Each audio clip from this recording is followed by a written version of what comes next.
Well, hello, and welcome back to Fair Life. Few little issues here and there. That's why I'm running a little late this evening. But again, thanks for joining. Yeah, still, I thought I fixed it, and I'm still having some problems bringing the chat into the video. So I'm not sure what's going on with that. I'm gonna have to do some more checking after this. But hi, Kevin, and Damaris, and Kathy, and Janine, and Nancy, and Lisa, and all is well, yes. Jan and Alicia for joining in, so thank you. Wow, okay, I'm gonna have to, this is gonna be an interesting show, because yeah, I'm gonna have to throw this back and forth a little bit, but I will do my best with the text information, because yeah, I'm only dealing with one monitor. I meant to bring my secondary monitor with me, and I did not on this trip. You know, yeah, always check your bag before you leave. That's a good rule. I thought it was in there, but it was not. So, never boring, never boring. And hey, Nancy, hey, great, and Dan, and and I'm glad Alicia is doing okay. Yes, very good, very good. But yeah, I mean, the good news is that my internet signal here in New Jersey is great. So shouldn't be a problem with that. But yeah, right after the show last week, I thought I fixed the chat input thing, and not working. Don't know why. Yeah, so I'm gonna have to, yeah. Oh, and you can't see live chat, Alicia? Well, then maybe that's part of the problem here, because I thought I fixed it. Maybe there's some weird chat issue, because that is strange. Yeah, I'm looking at it, and it's not coming through. Huh. Well, okay, I feel better.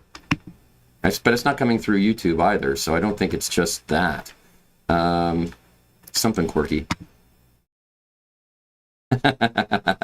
And yeah, thanks, Lisa. But yeah, no, I'm just going to do the best I can with this for now and see what we can do. Yeah. But yeah, it is... it is... I am, of course, at the New Jersey Renaissance Fair, and I've been here for the last 3 weekends, and I have one more weekend to go, and it has been an interesting experience, to say the least, because usually at fairs, when I travel, I do a solo show of some kind. I'm either on a stage singing songs and occasionally playing tunes, or I'm in the lanes, just playing tunes in the lanes, usually on the recorder, occasionally singing a song and busking there, and sometimes a combination of the two. But with Here, I got contracted to essentially play with another group, the Rowdy Bardlings, and it is, yeah, I mean, it's an interesting experience, especially when you're used to being a solo performer, and you know, occasionally jamming with some other musicians, but 4 shows a day as the one of 5 performers is definitely interesting. I'm not used to that type of music too often. I was in a duo, of course, for a decade, but I've gotten so used to being alone playing that way. And this has been, I want to say, a lot of fun, because it is different. And that's always the joy of traveling to different fairs, because every experience is different. Every musical experience is different. It's a lot of fun. If you don't want to go through that same rut and keep doing the same thing day in, day out, well, this is one way to take care of that. I know some of you can relate to that.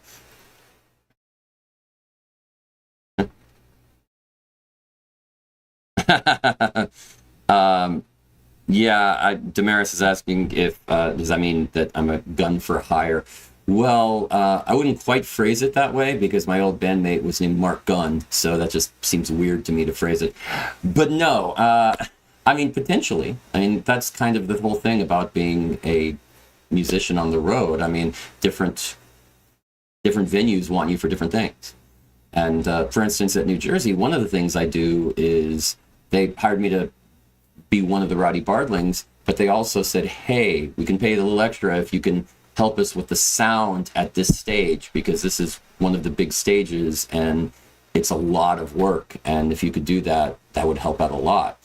And of course, I'm thinking, well, I mean, I know how to do sound, no problem, and I like helping, and, you know, more money, hey, why not? But it was one thing I didn't realize was how little I would be busking, because I play the 4 shows, and the rest of the time I'm mostly caught up in helping other musicians set up sound and make sure they sound good, which is rewarding.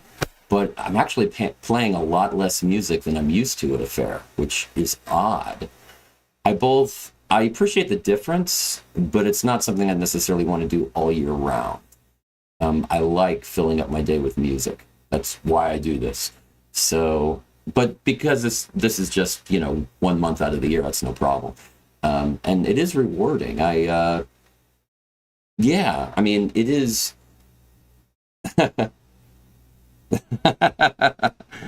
Wow, okay. I'm noticing that a fair music orgy, according to Lisa. Well, I mean, we're all okay. Yeah, I guess that's not inaccurate. And Curtis saying, I'm just glad you found somebody to play with. Well, there is that. I mean, I've kind of enjoyed being a solo performer, but there's certainly, it's a different dynamic.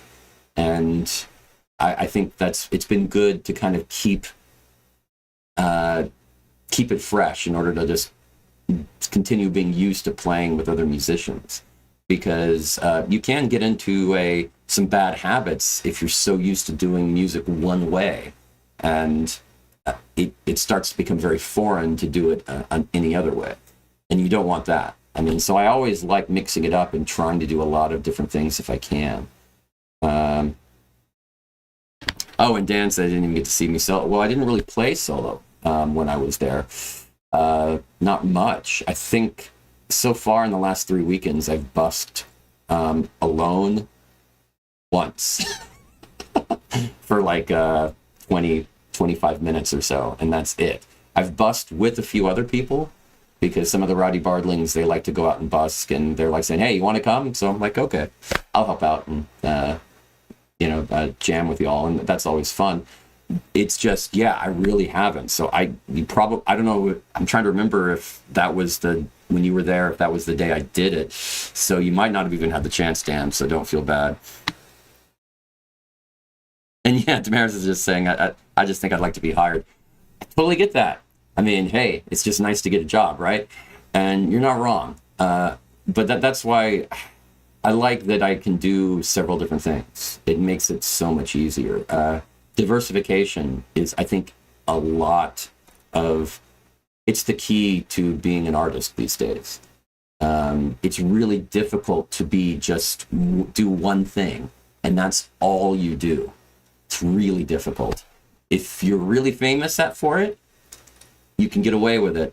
But other than that, it's really hard to eke out a living with it. So I think having a lot of different options, and that's kind of one of the things I'm working on now. I'm really looking at next year and how I want to book out. I mean, what I want to do. I've kind of been finalizing the logistics for this trip right here, going to North Dakota in a little over a week, and traveling there for a couple of weeks, and then getting the logistics all figured out. But I'm really starting to think about how I want to do next summer and the rest of the year, and really go for it. I'm kind of thinking, see, what happened was back in 2020, I was like, okay, I'm really going to go for it. I'm going to start going crazy and really just booking out the whole year and just going nonstop. And then COVID hit, and it was like totally took the wind out of my sails. So I kind of dove into Life's a Fair and concentrated on that, and then gradually started getting back into fairs and performing. But I think I'm kind of in that zone again where I just want to go crazy for a year and try it out and see if I get burnt out or not. I know some people do, some people don't. So try to find that balance and try to come up with a good strategy of a lot of different types of shows and different things to earn a living and see what I can do. So anyway, that's kind of what I've been working on. So a little bit of a funny, interesting things there, or at least maybe hard work. I don't know. But I will say that at New Jersey, it has been nice helping out other musicians with the sound. I know that sounds a little sentimental and maybe even cliche, but it's just sound is hard if you really haven't been trained on it. Trying to, if you've been a Faire performer for a few years, you might be used to playing acoustically, unplugged, and then all of a sudden they said, oh yeah, this stage has a sound system. You need to get mics or be used to mics and have instruments that can plug in and figure all that out. And they don't tell you what to do. You kind of get thrown in the deep end, and it is tough. I had a conversation with a music group just this past week who they were trying to mic up a drum, and the mic they got needed phantom power, and they had the wrong cord for it. It wouldn't work because they just didn't understand how phantom power worked. And to be fair, it's hard to find that information. That's not something that is common knowledge, and phantom power is just, it's a certain type of a power requirement for certain types of mics, for microphones. But most PA systems and mixers offer it, but they don't tell you anything about how it works or what it needs. You just hit a button and, okay, you've got phantom power. But they got the wrong cord for it, and I had to explain to them, no, you need a different cord. Here, I've got something that'll work for this show. Here you go. And we talked about it, and I gave them a quick tutorial on what all of that is about. And they just, it was kind of rewarding. I mean, I just to kind of help some people out and get them used to how all that works. And now they can go off and do a good job. So yeah, it's kind of a good feeling helping people that way. I think I'm I don't know, that's just that kind of person. But yeah. Yes, yeah.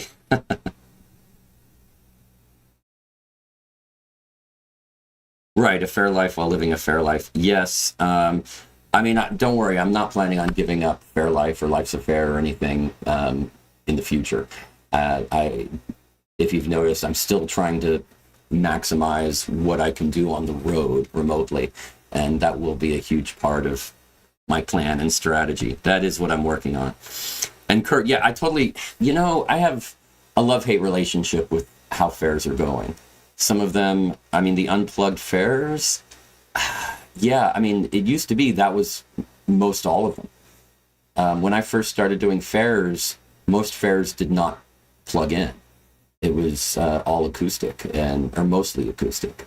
They might have somebody who mostly just spoke at a very large stage.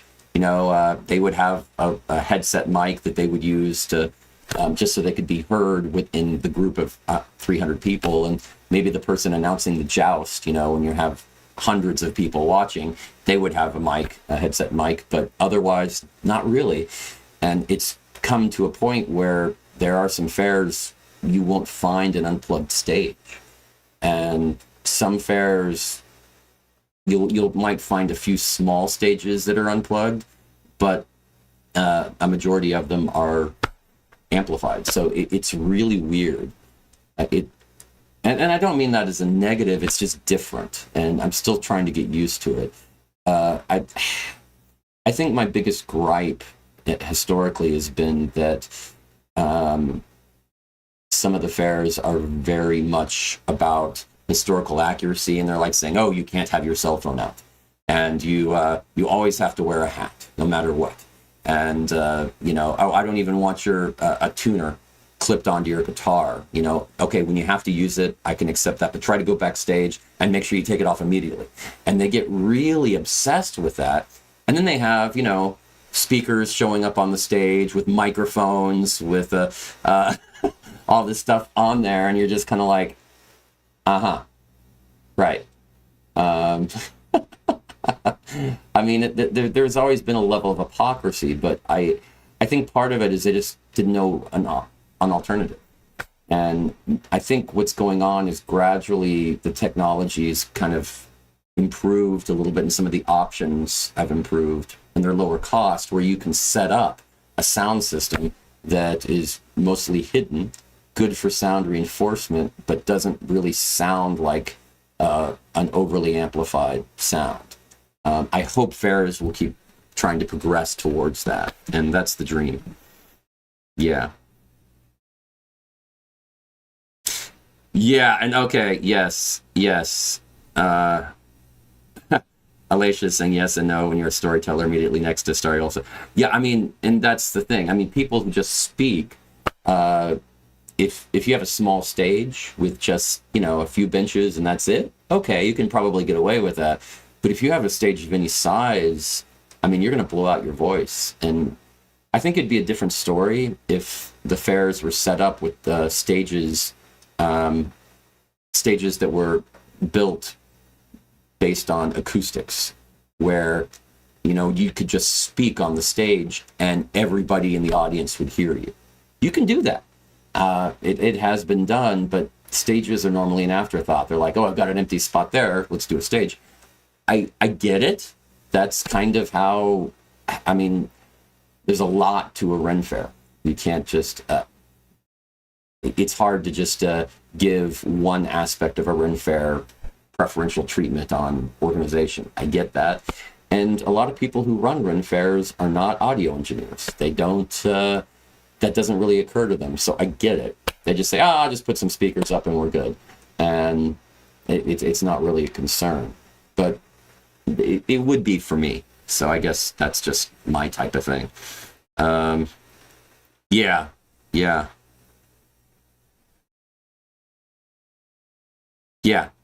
And that's part of it is training. I mean, Chris, you're talking about the Maryland Ren Fair and crowd noise. What happens is as stages amplify, the crowds get louder as a response.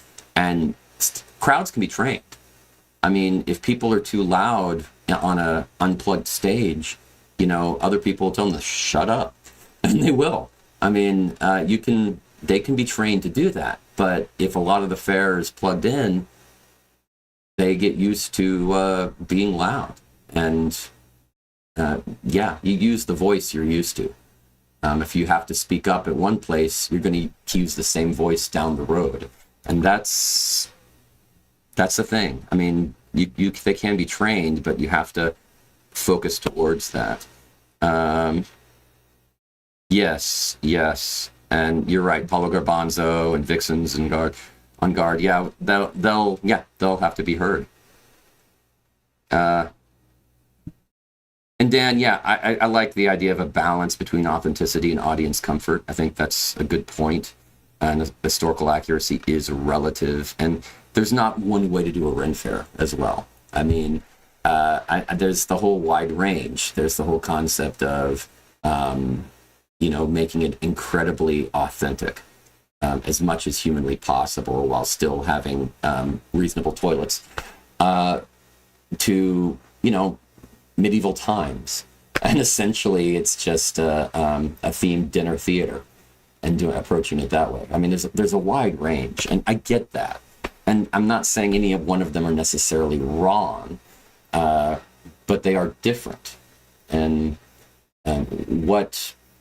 for me, it's always been a question of what falls into that range of what a fair is, or maybe what a fair should be. Where are the lines? And that's kind of, that's what I wrestle with, when I'm on those long drives, thinking philosophically. Yeah, right? Cat totally spoiled with the flushies. You're not wrong. And Jan, yeah, I know. I get the whole people talking during the music and not listening. And I mean, one of the things seating for stages has turned into is places for people to eat.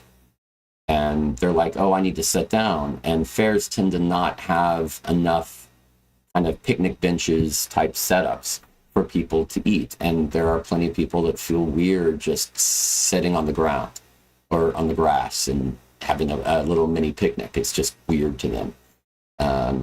So I get it. But yeah, that tends to be a thing. Once again, I think it can be a thing that is trained, but it takes a few years to kind of get people used to that. And people tend to go with the flow. If most people are being attentive, new people that show up will probably be fairly attentive too. But if most of the people aren't attentive, well, people who show up will not be. So you kind of have to work it, and it'll take time. Mm. Yeah, Dan, you're talking about the yeah, the problem at New Jersey where there was only one main undercover seating.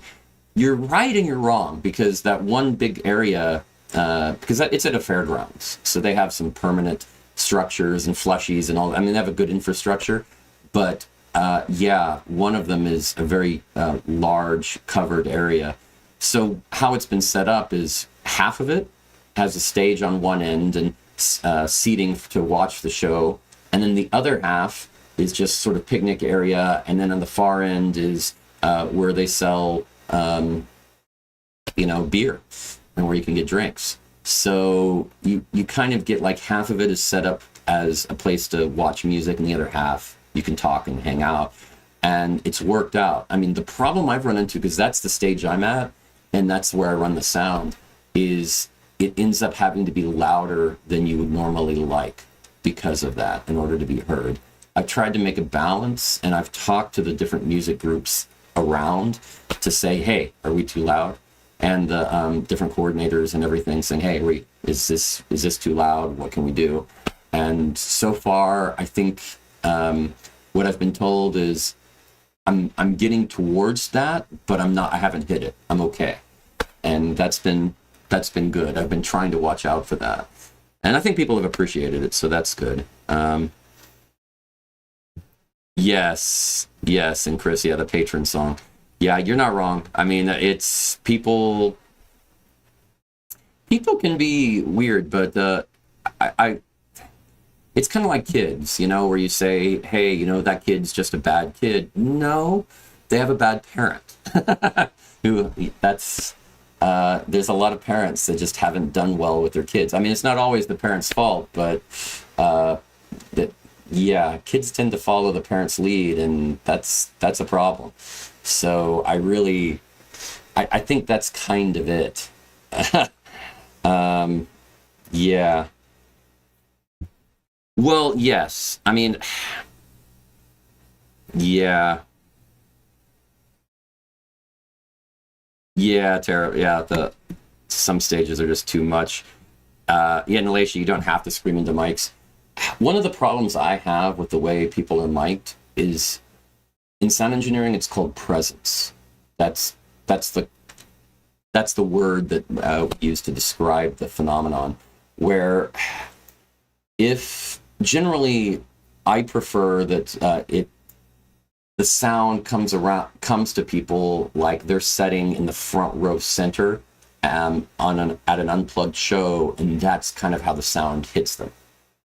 But because the way people are mic'd with headsets or mics right here, right in front of them, it adds a certain presence to the sound, so that it's not like you're in the front row, it's like you're this far away from the musician, and you're right in their face, and that's how loud it is hitting you. And to me, that's just crazy. I don't like it.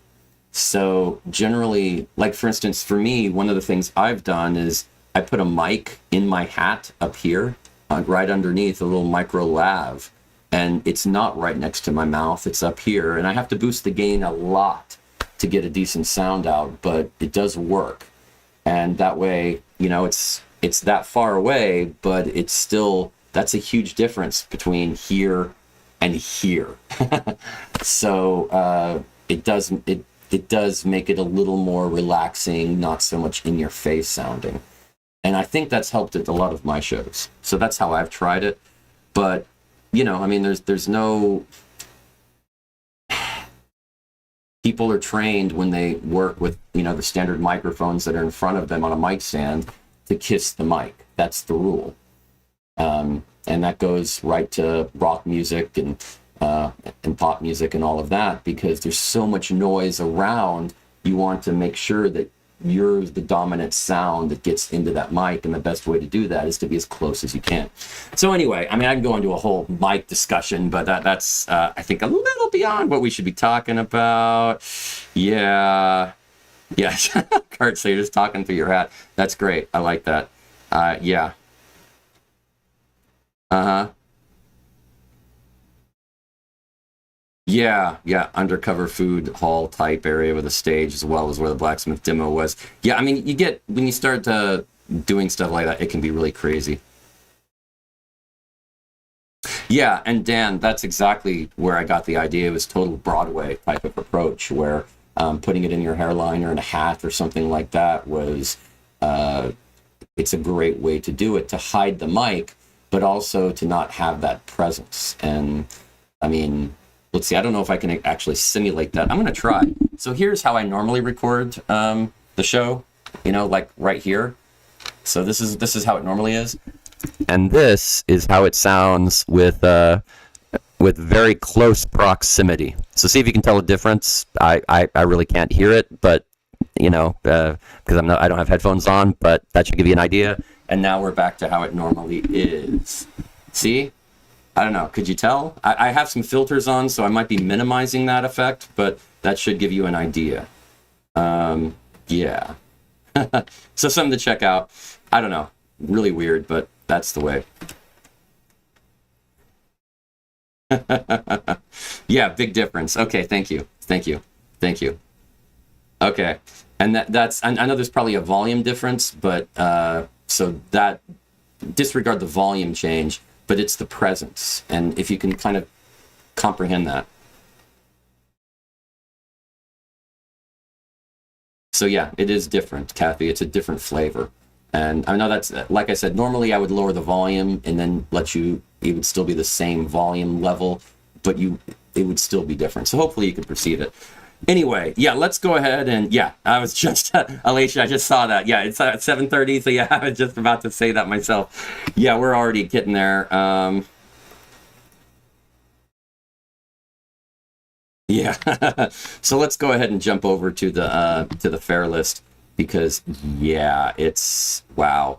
There are 19 fairs going on now, and I remember when the summer didn't have many fairs going on. It was a very light time. It was always the spring and the fall that had the majority of fairs in the country, and it's kind of changed a bit. I don't know if it's just because summer, kids are out of school, that kind of thing. I don't know.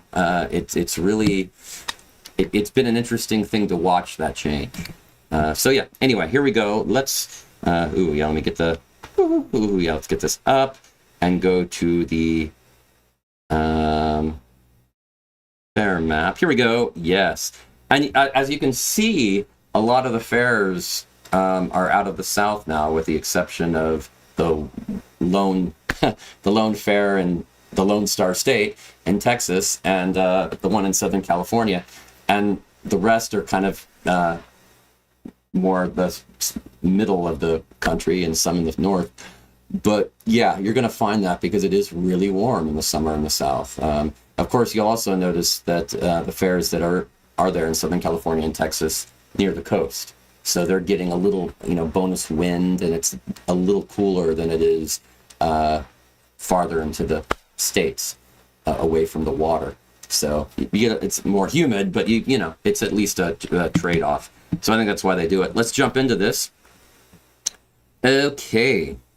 Let's see. Okay, I think I can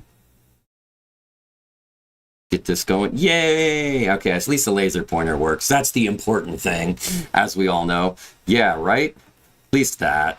So anyway, okay. We start out with the Cape Cod Pirate Festival. This is the second weekend out of 2, right over here, and it is in South Yarmouth, Massachusetts. Say that 3 times fast. They're doing this weird thing that I've noticed is a trend with fairs. They're separating the themes by days. I mean, not all fairs are doing this, but it's becoming a little more common. So we'll see if this continues. Where the theme on Saturday is Pirates in the Sky, and on Sunday it's Merfolk, Fairies, and Fantasies. So yeah, I've seen a few different fairs doing that, and it's interesting to either have a dual theme for a weekend or to have a Saturday-Sunday theme. So it's become an interesting trend. So I don't know, weird. Even with 8 weekend fairs, some are doing it. So very strange. Okay, jumping over to Robin Hood's Medieval Fair in Harwinton, Connecticut. And that is the 4th weekend out of 7, and the theme is Wizards, Warriors, and Bards, oh my. Then you going over to New York, we have the, let's see, I think that's over here, the New York Capital District Renaissance Festival in Altamont, New York. That's just one weekend. And over Kingdom Fair in Huguenot, New York, and that is the first out of 2 weekends. Then going down to New Jersey, the New Jersey Renaissance Fair, where I will be. I might be biased, but that's a great fair. You should check it out. This is in Columbus, New Jersey, and that is the 4th weekend. And the last. Jumping down to Virginia, we have the Virginia Renaissance Fair in Spotsylvania, Virginia, and this is the last weekend, 5 out of 5 weekends. Then the Flutterby Ferry Festival in Winchester, Virginia. This is just one day only on Saturday. Then jumping over to the West Virginia Renaissance Festival in Lewisburg, West Virginia. This is the first weekend, and the theme is Celtic Crossing.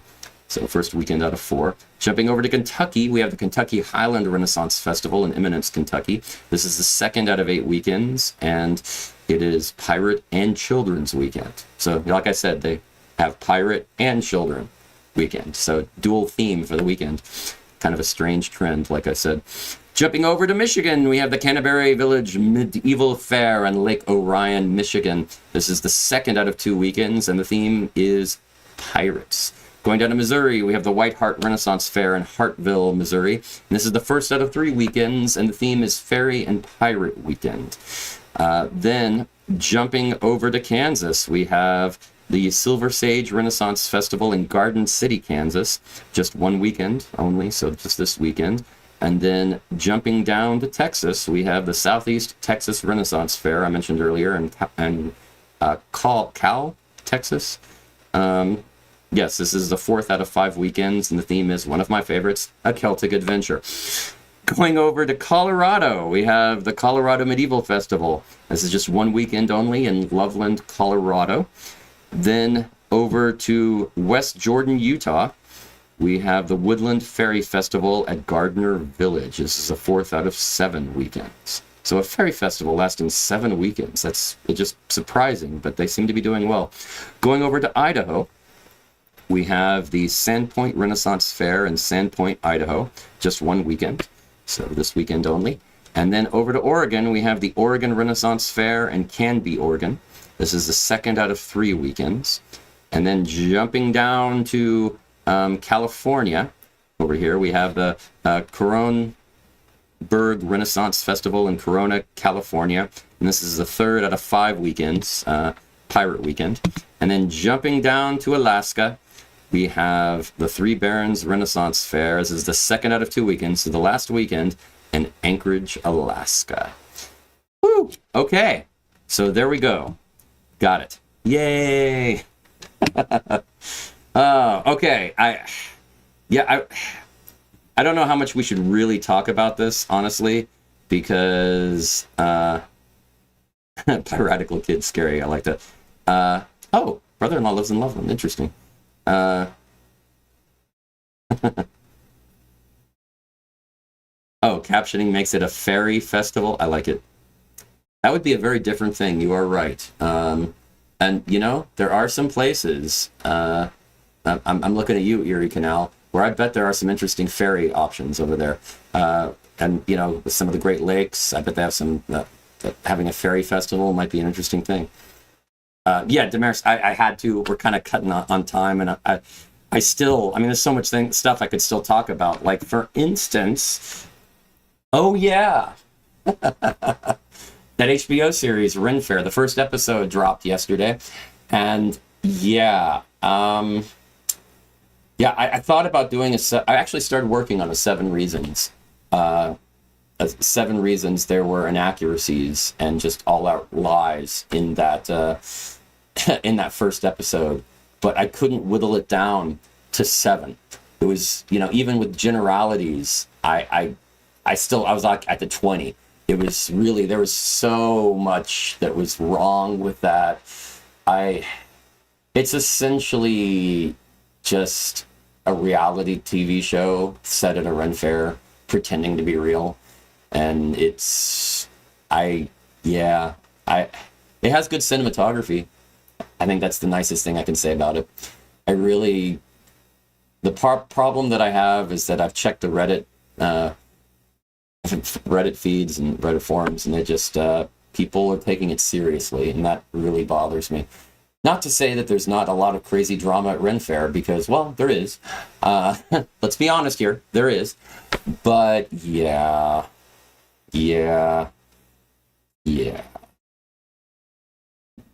you're not wrong. Oh yeah, Kurt, yeah, American Princess. That was a fun show on the Lifetime channel several years ago, and I liked that. That was a cute. I mean, yeah, it was fake, and but it was fun. This, I mean, this is like Real Housewives meets The Bachelor. I mean, that's kind of what they're trying to do, and I'm not crazy about it. Anyway, so I'm probably not going to, unless something crazy happens that's relevant, I'm probably not going to mention it next week. But yeah, I definitely am a little worried about it. Yeah, drama at Ren Fair sadism. So, yeah. It's just, yeah, docu-fantasia. They haven't been advertising it as a docu-fantasy. They've been advertising it as a documentary series, a docu-series, and that actually bothers me a lot. I mean, if you dig in deep, certain reviewers are calling it a docu-fantasy, but they're not promoting it that way at HBO, and that bothers me a lot. Yeah, really crazy, really crazy. Now, I'm just gonna, I'm gonna talk. I'm gonna have a 7 reasons for next week, and I'll talk more about some of the stuff I'm doing there, and I tried to get some video so that we could, you could see a little bit about what's going on, and it's tough to get the time to do it, but I got a little bit this week for some tests, and I'll try to get a lot more next week so that I'll have some good video for you. But yeah, I mean, just as a quick example, I mean, let's see, something like this of. People fighting, and see the stands, because it is a fairground, so they had those options and they used it. It worked out really well.